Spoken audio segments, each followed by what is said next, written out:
오늘 본문은 시편 119편의 마지막 부분인데요. 1편부터 119편 1편부터 오늘 끝절까지 전체 내용을 요약하는 내용입니다. 한 절로 줄이면 오늘 설교 제목이에요. 뭐죠? 깨닫게 하소서. 하나님의 말씀을 바로 깨닫게 해달라는 거예요. 여러분, 나로 깨닫게 하소서, 이 기도 속에 들어있는 전제가 뭘까요? 왜 이런 기도를 하는 걸까요? 나 자신의 능력으로는 하나님의 말씀을 다 깨달을 수 없다고 인정하기 때문이에요. 헬라 철학에 근거한 헬레니즘에서는 인간이 만물의 척도입니다. 이 말은 무슨 소리인가 하면은 인간은 자기의 스스로의 능력으로 모든 진리의 내용을 이해할 수 있고 그 진리가 정말 맞는지 틀린지를 판단하는 기준이 나에게 있다는 뜻이에요. 그게 인간은 만물의 척도다, 그런 뜻이에요. 그런데 히브리 신앙에 근거한 헬레니즘에서는 인간을 그렇게 보지를 않습니다. 인간은 무엇인가 의존된 존재라는 거예요. 쉽게 말하면 인간은 마치 그릇과 같은 거예요. 그릇은 그 안에 무엇이 담기냐가 중요한 것이지 그 그릇 자체의 재질이 중요한 게 아니에요. 다시 말하면 아주 순금으로 만든 좋은 그릇이 있다고 합시다. 근데 미안한데 그 속에 똥이 담겼으면 똥통이라는 거예요. 아주 허름한 초라한 나무 그릇인데 그 안에 보물이 담기면 뭐냐? 보물상자가 되는 거예요. 많은 분들이 내가 성경을 읽고 내 힘으로 깨닫는다, 그렇게 생각합니다만은 아닙니다. 그렇다면 머리 좋은 사람이 성경 읽고 다 깨닫고 다 거듭나고 다 하나님의 사람 되게? 천만의 말씀이요. 지성과는 아무 상관이 없습니다. 많은 분들이 말씀을 읽으면서 이해가 되지 않으면 의심하고 이것은 하나님의 말씀이 아니라고 거부하고 내 이성과 논리와 경험에 맞으면 이건 하나님의 말씀 같다, 그렇게 판단하고 그래서 찻띠고 폿띠고 다 마음에 안 드는 부분을 잘라내고 나면 성경은 뭐만 남냐? 앞뚜껑, 표지와 뒷면밖에 안 남는 거예요. 그래서 자유주의 신학자 중에는 이런 말을 하는 망령된 사람도 있습니다. 성경은 하나님의 말씀이 아니라 인간의 종교적 고백일 뿐이다. 신학자라는 사람들도 이런 말을 합니다, 여러분. 근데 이렇게 말하는 이유는 성경 속에 진리가 들어있지 않아서가 아니고 진리의 말씀을 우리가 깨닫지 못하는데 그 원인이 있는 거다, 그런 얘기죠. 그래서 사도 바울은 이런 말을 합니다. 우리에게 하나님이 빛을 비춰주시지 않으면 하나님의 말씀의 진리를 깨달을 수 없다는 거예요. 마치 뭐와 같으냐? 얼굴에 수건을 뚝 내리고 가리고 있으면 앞이 보이겠어요? 안 보이겠어요? 안 보이죠. 그래서 그 수건을 걷을 때 진리를 제대로 깨달을 수 있다는 거예요. 그래서 이 수건이 벗겨지는 것을 뭐라고 그러느냐? 베일이 벗겨지는 것을 revelation, 계시라고 번역하는 거예요. 여러분, 옛날에 신부님들은 면사포를 썼잖아요. 면사포가 얼굴 앞에 가리는 수건이에요. 그러면 이 수건이 얼굴 앞에 가려져 있으면 신랑이 보이겠어요? 안 보이겠어요? 앞에 있지만 못 보는 거예요. 그런데 순서가 돼서 이제 신랑이 면사포의 수건을 이렇게 들어 올려주면 그때서야 이분이 나의 신랑이구나, 내 서방님이구나 하고 그때 얼굴을 마주대하게 되는 거란 말이죠. 하나님의 말씀도 그런 거예요. 하나님께서 진리의 빛을 나에게 비춰주셔서 그 의미를 깨닫게 될 때, 즉 면사포가 수건이 벗겨질 때에 내가 하나님을 알 수가 있는 거예요. 그러니까 말씀 속에서 하나님이 자신을 보여주는 만큼, 이 말씀의 의미를 깨닫게 해주시는 만큼만 내가 아는 거지 그 이상을 알 수 있는 게 아니에요. 이것이 바로 계시의 본질이다, 그런 말입니다. 그러므로 성경 해석의 방법이 많은데 그 중에 하나가 뭐냐 하면은 성경이 너에게 말씀하게 하라, 그런 말이에요. Let the Bible speak to you. 바이블 자신이, 성경 자신이 너에게 말하게 하라. 이 입장에 의하면 내가 성경을 편다는 건 무슨 뜻이냐면은 이제 성경이 나에게 말씀할 수 있는 기회를 드리는 거예요. 다시 말하면 말씀에게 스피커를 드리고 나는 이제 듣겠습니다 하고 읽는 거예요. 왜? 말씀이 내게 말씀하는 만큼만 내가 들을 수 있는 거기 때문에. 이게 계시의 본질이라, 그런 얘기입니다. 몇 달 전에 어느 교수님이 제 방에 와서 얘기를 쭉 하다가 저한테 자기 고민을 이렇게 얘기하는 거예요. 목사님, 제가 하나님을 잘 믿고 싶은데, 그래서 뭐 하나님 말씀인 성경을 읽고 싶은데 제가 책 읽는 건 좋아하는데 이거 아무리 봐도 말입니다, 이게 영 아니다 싶은 게 있고 잘 안 믿어지는 것도 있고 미안하지만 말이 좀 안 되는 것도 있고, 그러니 내 믿음이 어떻게 해야 잘할 수 있습니까? 그러는 거예요. 제가 얘기를 했죠. 솔직하게 말해 주셔서 고맙습니다.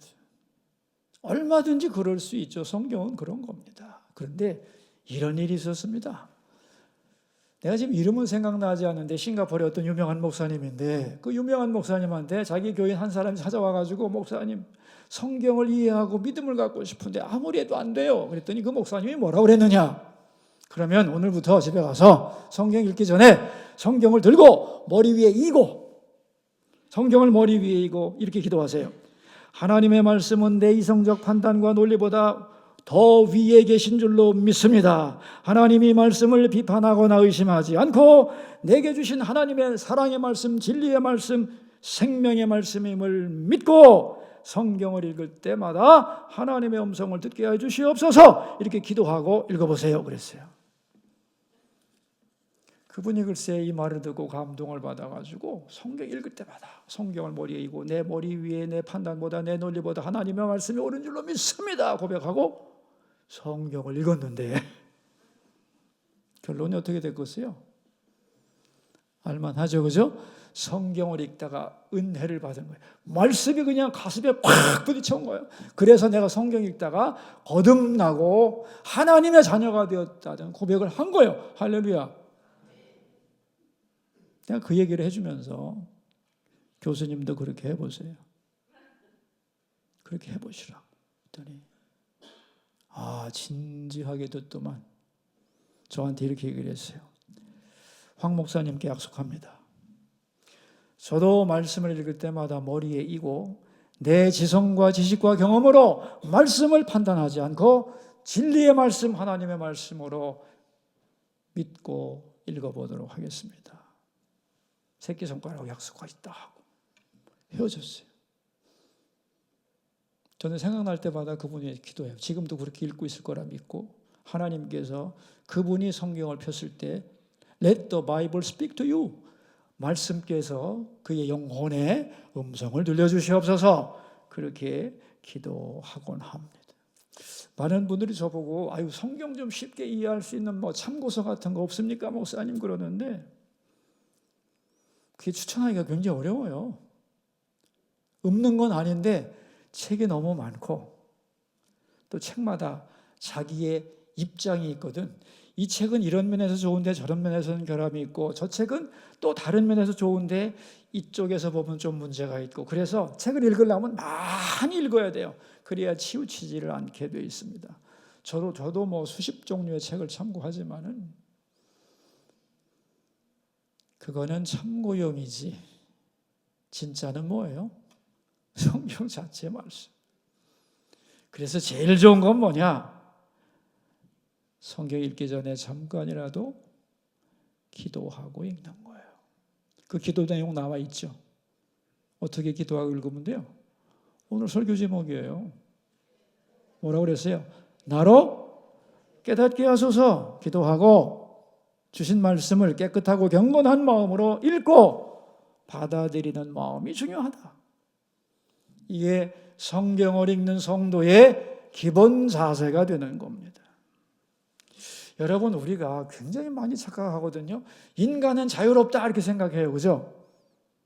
착각입니다. 절대로 그렇지 않아요. 인간은요, 무언가에 의해 지배되고 무언가에 의해서 끌려가는 존재예요. 어떤 사상이 나를 끌어갈 수도 있고 나의 감정이나 의지나 욕망이 나를 붙들면 헤어날 길이 없습니다, 여러분. 그런 경험 안 해보세요? 왜 똑같은 사실을 놓고 저 사람은 저렇게 판단하고 난 이렇게 판단하는가? 그가 붙들린 전제와 논법이 다 있어요. 거기에 그 감정에 그 논리에 끌려가는 거예요, 인간이 전부 다. 여러분, 이런 적 없어요? 남들이 볼 땐 내가 괜찮은 상황인데 나는 죽고 싶어. 우울해. 못 살 것 같아. 그죠? 그런 적 있어요, 없어요? 얼마든지 있지. 여러분, 인간이 자유해지려면 뭘 하면 되느냐? 제일 좋은 방법이 있어요. 죽으면 돼. 관계의 단절의 극치가 죽음이죠. 그래서 묶인 것에서부터 벗어나려면 뭐 하면 되냐? 죽으면 되는 거예요. 내가 이 말을 왜 하냐면은 내가 어떤 것에 묶여 있다는 걸 사람들은 잘 모르는데 묶인 것으로부터 자유로워지려면 반드시 뭘 고백해야 되느냐? 주님, 내가 십자가 앞에서 죽었습니다. 지금까지 나를 붙들고 있었던 모든 생각에 대해서도 죽게 하여 주시고 올바른 것을 하나님께서 가르쳐 주셔서 나로 하나님이 가르쳐 주시는 그 진리의 길로 걷게 하여 주시옵소서라고 말하지 않는 한 거기서부터 자유로워질 수가 없는 거예요. 그래서 이 십자가에 죽는다는 말이 얼마나 대단한 말인지 모릅니다, 여러분. 1시간 전에는 죽고 싶었는데 하나님, 내가 십자가 앞에서 죽고 하나님의 은혜로 다시 살기 원합니다. 그렇게 되면 하나님이 생각을 바꿔주거든. 생각을 바꿔주면 이대로가 감사고 지금 내 삶에도 하나님의 은혜는 풍성하구나. 조금 전까지는 앞이 캄캄했는데 아니야. 내가 지금까지 내 힘으로 살았나? 하나님 은혜로 살았지. 얼마든지 하나님께서 역사하실 거다. 담대하게 선포하고 일어설 수 있다 없다? 있다 없다? 있습니다, 여러분. 놀라운 평안을 가질 수 있는 거예요. 인간이 붙들려 있다는 걸 여러분이 인정하시고, 근데 많은 것에 붙들려 있는 게 아니라 간단하게 말하면 세상과 하나님 둘 중에 하나에 붙들려 있는 거예요. 자기가 중심이 된 사람은 존재의 한 중심에 언제나 뭐가 들어있느냐? 세상이 들어요. 세상의 가치에 붙들려 있는 거예요. 세상의 가치에 붙들려 있는 사람은 자아가 강하죠. 여러분, 세상이 말하는 철학, 심리학, 정신의학, 이것이 요즘 세상 사람들의 신입니다. 신. 작은 가십니다. 가. 뭐가? 철학과 심리학과 정신의학이. 이 세 가지는 자기를 강화하는 쪽으로 나가게 돼 있어요. 자기를. 내가 점점 강해진단 말이에요. 그러니까 하나님께 점점 더 붙들리기가 쉽다 어렵다? 쉽다 어렵다? 어렵습니다. 그래서 약점이라는 거예요. 하나님께 붙들려야 돼요. 내 생각이. 근데 또 하나님께 붙들리고 나면 이 사람은 또 세상을 알기를 웃기게 알거든. 웃긴다고 생각을 하거든요. 그래서 가장 좋은 것은 뭐냐 하면 하나님의 관점으로 세상을 보는 눈이 열리고 그 다음에는 그 관점으로 세상을 잘 활용하는 것. 이걸 균형 감각이라고 하는데 이 균형 감각이 영성입니다. 하나님의 인도함을 받으면서 내게 주신 삶을 조화롭게 이끌어가는 것. 건강한 영성이에요. 내가 목사로서 이렇게 우리 성도들을 보면은 건강한 영성을 가진 사람들은 소수다, 그런 생각을 해요. 여러분, 오늘 말씀처럼 하나님의 말씀을 깨닫고 응답하려고 할 때에 주님의 뜻을 분별하고 거기에 맞게 살아가려고 애를 쓸 때 하나님은 우리를 깨닫게 하십니다. 아멘이죠? 성경을 읽을 때도 깨닫게 하소서 그래야 되고, 하나님의 말씀 설교를 들을 때도 깨닫게 하소서라고 기도하면서 들으셔야 돼요. 왜냐하면 머리로 깨닫는 게 다가 아니거든요. 더 중요한 건 가슴으로 깨닫는 것이고, 더 중요한 것은 삶으로 깨닫는 거예요. 생활 속에서. 그럴 때에 우리의 신앙이 깊어지고 확실해지는 것이다. 그런 얘기입니다. 자, 그 다음에는 이제 깨닫게 하소서 그러고, 그 다음에는 뭐라고 그랬느냐면은 기도에 대하여 말씀을 하세요. 우리 지금까지 169절 한 절 얘기한 건데, 우리 170절을 한번 봅시다. 170절. 나의 간구가 주의 앞에 이르게 하시고 주의 말씀대로 나를 건지소서. 이제 간구, 기도에 대한 얘기로 갑자기 주제가 약간 바뀌는데, 이게 무슨 말이냐면은 진정으로 말씀을 깨닫게 되면은 169절이 그거잖아요. 나로 깨닫게 하소서. 그래서 말씀을 제대로 깨달으면 170절에서 기도하는 사람이 된다는 거예요. 왜 그러냐? 그 이유를 말씀드릴게요. 하나님의 말씀을 알게 되면, 깨닫고 알게 되면 그 말씀대로 살기를 원하게 되는데, 왜? 좋은 거니까 원하게 되는데, 내가 그 말씀대로 살려고 결심을 하고 나면 그렇게 살아갈 힘이 나에게 없음을 심각하게 알게 돼요. 나는 알지만 이 말씀대로 살아갈 능력이 없구나라고 하는 자기의 무능력을 깨닫게 되기 때문에 기도하게 되는 거예요. 주님, 말씀대로 살 수 있는 힘을 주시옵소서. 이렇게 기도하게 되어 있는 거예요. 또한 말씀의 내용으로 기도하다 보면 어떻게 되느냐 하는 거예요. 말씀을 깨닫게 되면 기도가 변하게 돼 있어요. 변하게. 왜냐하면은 성경은 케이스북입니다. 케이스북. 케이스북이 뭐냐 하면은 사례집이라는 거예요. 어떤 경우에 어떤 일이 있었는가에 대한 케이스, 그 사례가 성경에는 쭉 나와 있죠. 그죠? 그러니까 성경을 케이스북이라고 하는 거예요. 쉽게 말하면 무지무지하게 많은 스토리와 예화들이 들어있는 거예요. 말씀을 알면 알수록, 그 배경을 알게 되면 알수록 그 말씀을 붙잡고 기도하게 되면은 내 기도가 더 강력해지고 확실성이 생겨나는 거죠. 예를 들면 이런 거예요. 하나님, 마태복음에 말씀하시기를 구하라 주실 것이요, 찾으라 찾을 것이요, 문을 두드리라 열릴 것이니라고 말씀하지 않으셨나이까? 그러므로 그 말씀을 믿고 구하노니 나의 기도에 응답하여 주시옵소서. 케이스를 가지고 붙잡고 기도하는 거죠. 그죠? 예를 들면 내가 어떤 욕심, 내 마음의 소원을 가지고 기도하는 것과 그 소원과 그런 경우에 어떤 응답이 있었는지 케이스를 알고 있다면, 어떤 내가 권리를 주장할 때 법조문을 근거로 하고 형법 몇 조 몇 항에 의하면 이런 경우는 하고 권위 있는 근거를 붙잡으면 나의 주장이 더 확실해집니까? 약해집니까? 확실해지죠. 그죠?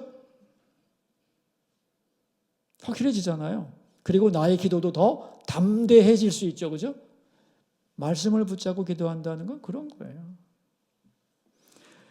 이런 기도를 했을 때 엘리야의 기도를 들으신 하나님께서 나에게도 지금 이런 환경 속에서 엘리야에게 응답하셨던 그런 역사를 이루어 주시옵소서라고 그 케이스를 붙잡고 기도할 때 기도의 확실성과 함께 담대함이 생겨나게 되고, 더 중요한 건 뭐냐면 하나님이 그렇게 케이스를 붙잡고 말씀을 붙잡고 기도할 때에 그 기도를 굉장히 기뻐하시고, 아멘 하세요. 이 히브리어 시제를 연구해 보면 알 수 있어요. 완료 형태가 굉장히 많이 나오는데 기도에는 그게 뭐냐면 반복되는 것을 의미하는 거예요.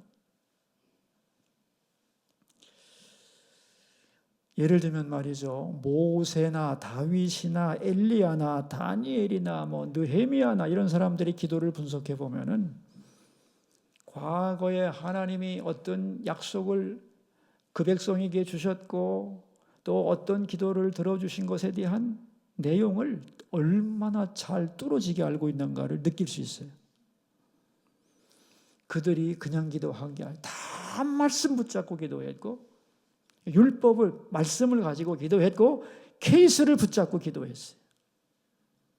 그러니까 단순한 내 소원에서 나온 감정으로 기도하는 것이 아니잖아요. 그죠? 실제 역사 속에서 있었던 사건을 가지고 기도하기 때문에 그 기도가 강력해진다는 거예요. 저도 이런 원리를 알고 나면부터는 우리 성도들에게 이런 기도를 좀 훈련시키고 싶어서 하는 게 뭔지 아세요? 설교 끝나고 본문에 나온 내용 갖고 기도하라고 그러죠. 그죠? 왜요? 말씀 붙잡고 기도하는 훈련시키려고 그러는 거예요. 그리고 항상 말씀을 붙잡지 않으면 내 욕망에만 근거한 기도를 할 수밖에 없어요. 그래서 기도의 폭이 점점 좁아져요. 근데 말씀을 붙잡고 기도하다 보면 말씀이 다채롭기 때문에 그때마다 기도가 변하면서 나의 기도의 스펙트럼이 넓어지게 되는 거예요. 그죠? 그래서 말씀을 알수록 기도가 더 풍성해지는 거예요. 더 기도의 사람이 되는 거예요.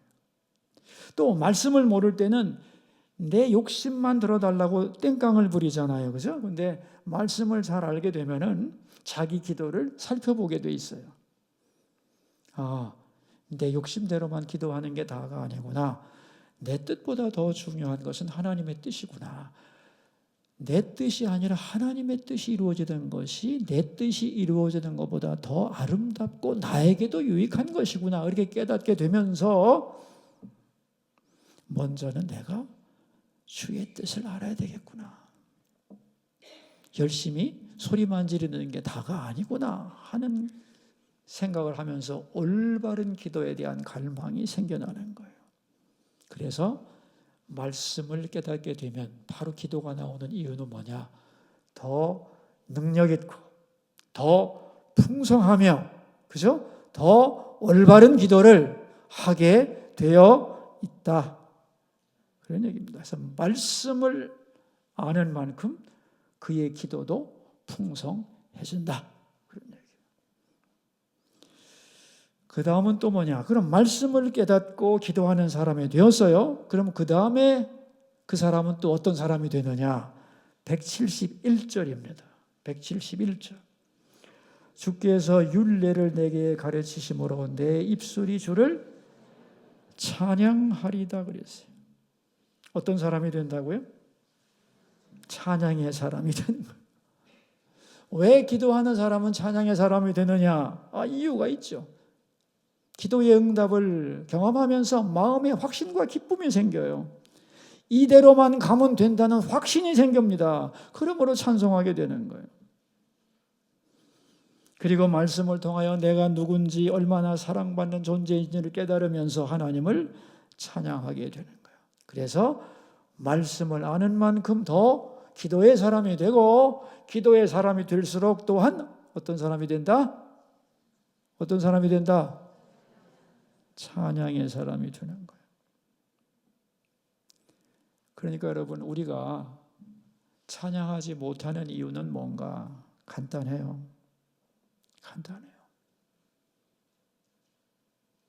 사실은 아는 것 같아도 말씀을 모르기 때문이에요. 알게 되면, 깊이 알게 되면, 높이 알게 되면, 넓게 알게 되면 내 과거와 현재와 미래를 다 말씀 속에서 이해하게 되면 찬양은 저절로 흘러나온다. 어찌 찬양 안 할까 이렇게 되는 거예요. 나는요 말씀을 많이 아는데 찬양은 안 나와요 라고 말한다면 저는 이렇게 대답하겠습니다. 당신은 머리로만 말씀을 알기 때문에 안 나오는 것입니다. 머리로만 알기 때문에 아마 기도도 안 나올 겁니다. 진정 말씀을 알고 사랑하게 되면 그 말씀 갖고 기도하게 돼 있고, 기도하다 보면 찬양이 나오는 거다. 여러분 보세요. 169절, 170절, 171절이 뭘 얘기하는가? 말씀을 깨닫게 하시고 나로 기도의 사람이 되게 하시고 나로 찬양하는 사람이 되게 하옵소서. 지금 그 패턴으로 가고 있는 거 아닙니까? 이제 결론을 내립니다. 173절입니다. 내가 주의 법도들을 택하였사오니 주의 손이 항상 나의 도움이 되게 하소서. 자, 이제 말씀을 뭐 해야 된다는 거예요? 선택해야 된다는 거예요. 왜? 처음에 모를 때는 갈등했잖아요. 이게 정말 옳은 것일까? 맞는 것일까? 의심하고 갈등했지만 이제는, 그죠? 깨닫고 기도하고 찬양하면서 이 말씀의 결과가 옳다는 걸 알았잖아요. 그죠? 그럼 어떻게 돼요? 이제는 하나님의 말씀이 이끄는 대로 나는 갈 것이다. 언제나 나는 말씀을 선택할 것이다. 그래서 말씀을 선택하는 삶으로 가는 거예요. 여러분, 인생은 선택의 연속이다라는 걸 인정하십니까? 순간의 선택이 10년을 좌우한다는 거 다 한번 들어보셨을 거고, 순간의 선택이 10년이 아니죠. 영원을 결정하죠. 영원한 세계를 결정하죠. 오늘도 여러분 결정하셨잖아요. 수요일 밤인데 날씨도 추운데 갈까 말까. 집에서 쉴까 말까. 결정하셔서 오신 거 아니에요, 그죠?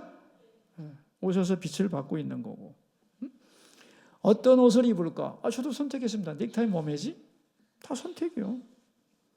그런데 가장 중요한 선택이 뭐냐? 오늘 말씀하는 거예요. 하나님의 말씀을 선택하라는 거예요.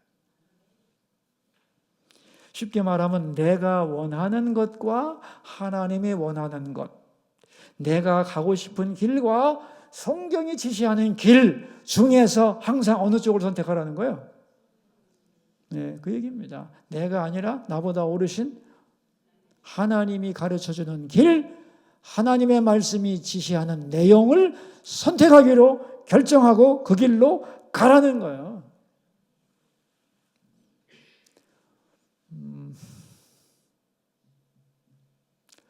우리는 선택이란 말보다는 기독교인들은 헌신이란 말을 잘 사용하는데,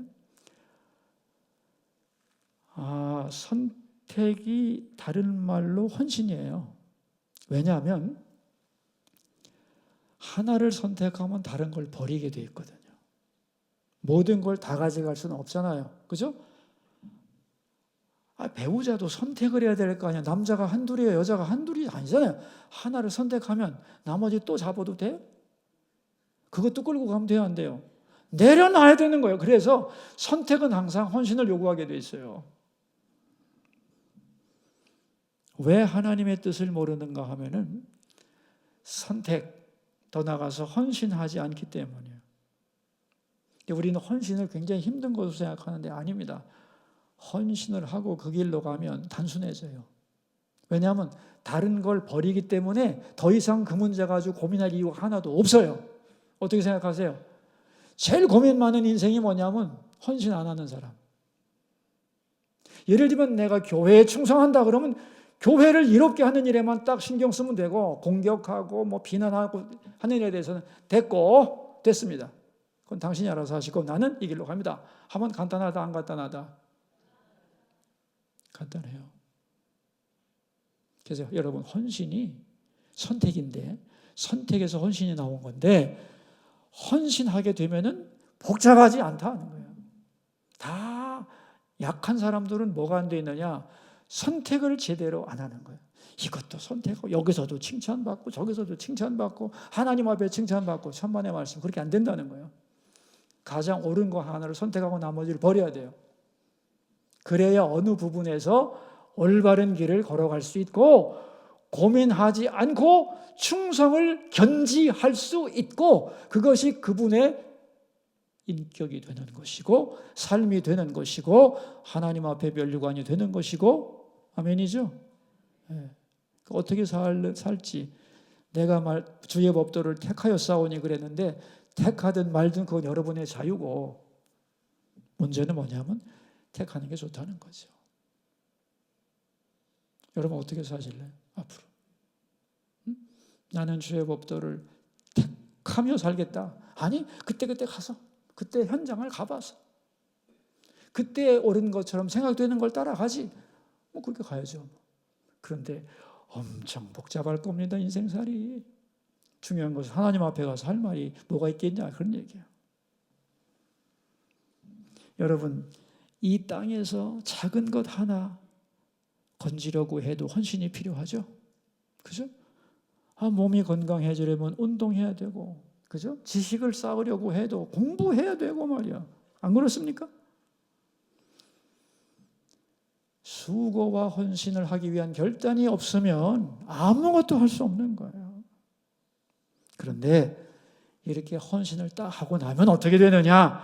173절 하반절을 보세요. 내가 주의 법도들을 선택하여 싸우니 택했어요. 그럼 그 결과가 뭐예요? 주의 손이 항상 나의 도움이 되게 하소서. 이게 무슨 소리예요? 내가 말씀을 선택하면 주님의 손이 나를 도우신다는 거예요. 선택의 결과를 책임진다는 거예요. 왜? 내가 하나님의 말씀을 선택했는데 하나님이 나를 버리시겠어요? 어떻게 생각하세요? 대답 좀 하면 진도가 빨리 나가고 쿵짝이 맞으면 얼마나 이게 리드미컬해지겠냐 이게요. 설교가 졸지 않고. 예? 내가 말씀을 선택하면 주님의 손이 어떻게 하신다고요? 나를 도우시고 내 인생을 책임져 주신다는 거예요. 그래서 175절에 보면 내 영혼이 더욱 소생하겠다는 거예요. 내 영혼을 살게 하시겠다는 거예요. 자, 마지막으로 이제 하나님께 부탁하는 내용이 나오는데요. 여러분, 내가 이제 하나님 말씀을 선택하고 그 말씀대로 살기로 결심은 했지만 100% 지킬 수 있을까 없을까요? 예? 어떻게 잘하세요 그렇게? 100% 지키고 싶지만 넘어지고 깨지고 실패하고 마음 같지 않게 실패하겠죠. 그죠? 그 얘기 그럴 경우에 어떻게 해달라고 하느냐. 그게 176절입니다. 176절. 이른 양같이 내가 방황하오니 주의 종을 찾으소서. 내가 주의 계명들을 잊지 아니함이니이다 그랬어요. 내가 말씀 붙잡고 산다고 결심은 했습니다. 하나님. 그리고 그 말씀대로 살며 은혜도 받고 간증도 하고 힘도 얻지만은 때로 내가 연약하고 힘이 없어서 말씀을 붙잡고 산다고 하지만 길 잃은 어린 양처럼 휘청거릴 때가 있겠습니다. 그럴 때 저를 내버려 두지 마시고 어떻게 해달래요? 예? 나를 주의 종을 찾으소서. 나를 찾아주세요. 이 말이 무슨 소리냐면 이런 얘기입니다. 어라, 저 녀석이 말씀을 사랑한다고 하면서도 저렇게 헤매고 곁길로 가네? 너 그 길로 가봐라. 고생 꽤나 죽게 할 거다. 이렇게 바라보지 마시고 내 양 아무개가 저렇게 헤매고 있구나. 다가오셔서 못 가게 막아주시고 저를 찾아와 주세요. 그런 얘기예요. 좋죠? 좋죠. 너무 좋죠. 주님이 손 놓으시면 나는 말씀을 붙잡고 산다고 아무리 백날 떠들어도 말씀 벗어나 낭떠러지 속으로 떨어질 겁니다. 그때마다 나를 막아주시고 찾아와 주셔서 이 자격 없는 나를 다시 품에 안으시고 말씀으로 위로하시고 새롭게 해달라. 그런 얘기예요. 그러면 내가 그 힘을 의지하여 평생 찬송을 잃지 아니하겠나이다. 이렇게 기도하는 겁니다. 그러면서 이제 시편 119편 이 긴 시를 이제 마치게 되는데 이런 얘기죠. 뭐 세상에 중요한 것이 엄청 많은 것 같지만 별것 없다는 거예요. 세월이 흐르고 하나님을 만날 날이 가까워질수록 가장 중요한 게 뭐겠냐고 묻는 거예요. 하나님의 말씀이죠. 하나님의 말씀을 알고 깨닫고 붙잡고 실천하고 말씀대로 기도하고 또한 찬양하면서 언제나 말씀을 선택하고 나가기로 결심하는 것이 가장 중요하다. 여기에 대하여 흔들리지 말고 중단하지 말라는 겁니다. 여러분, 오늘도 세상의 가치관은 우리가 눈을 뜰 때부터 잠잘 때까지 계속 우리를 공격하죠. 그죠? 그 생각과 하나님의 말씀이 싸우는 거예요. 항상 우리 속에서. 그죠? 그러니 하나님 말씀을 꽉 붙들고 있지 않으면 세상에 점령이 되겠어요? 안 되겠어요? 안 봐도 비디오지 뭐. 100% 점령되는 거죠. 내가 말씀을 선택하고 말씀을 따라가기로 결심을 해야 한다는 거예요. 그래서 말씀을 따라가며 살면 좋고 못하면 뭐 말씀 따라가는 데까지 가다가 못하면 다른 거 안 해도 되는 거죠. 그래서 이 119편 말씀은 말씀에 대한 사랑의 고백이라고 생각하면 됩니다. 누가 뭐래도 말씀 따라갈 겁니다. 세상에 두 쪽 놔도 말씀 따라가다가 거기서 끝나라면 나 거기서 끝낼 겁니다. 여러분, 이 고백이 우리 모두의 고백되기 바랍니다. 말씀대로 살다가 주님께로 가서 너 말씀대로 살았구나. 이거보다 좋은 칭찬이 어디 있겠어요. 그죠? 그런 면류관이 어디 있겠어요. 우리 수서의 성도들이 다 그렇게 말씀을 깨닫고 이 말씀 위에 굳게 서기를 주의 이름으로 축원합니다. 자, 우리 기도합시다. 말씀을 깨닫게 하소서. 말씀을 내 마음대로 좌지우지하지 말고 그 말씀 깨닫고 그 말씀에 순종하고 그 말씀대로 살아가는 말씀의 사람, 기도의 사람, 찬송의 사람이 되게 하옵소서. 그리고 오늘 13선교학교 모든 수료자들에게 복을 주시고 우리의 일과 삶과 선교가 하나로 되게 해 주옵소서. 우리 함께 기도하겠습니다. 하나님 아버지, 오늘 성경에서 제일 긴 장 시편 119편을 마치면서 말씀에 대한 자세, 말씀에 대한 고백을 함께 생각하였습니다. 말씀을 깨닫게 하소서. 우리 힘으로 깨달을 수가 없나이다. 알려주시는 만큼만 우리는 깨달을 수 있습니다. 주님, 스스로 다 깨달을 수 있다 착각하지 않게 하소서. 말씀을 판단하고 비난하며 잣대질하지 않게 하시고 말씀이 내 위에 있음을 고백하면서 하나님의 말씀을 깨닫게 해달라고 겸손히 기도하면서 그리고 말씀을 따라 살면서 찬송하는 사람이 되도록 도와주시고 그러므로 말씀을 선택하는 사람, 하나님의 뜻을 따라 걸어가는 사람 되게 하소서. 13선교학교 12주 동안 오랜 시간 베풀어 주시고 오늘 수료하는 주님의 아들, 딸들이 있습니다. 참여한 모두에게 복 내려주시고 그들의 일과 삶과 선교가 하나가 되는 은혜를 덧입혀 주옵소서. 예수님의 이름으로 기도하옵나이다.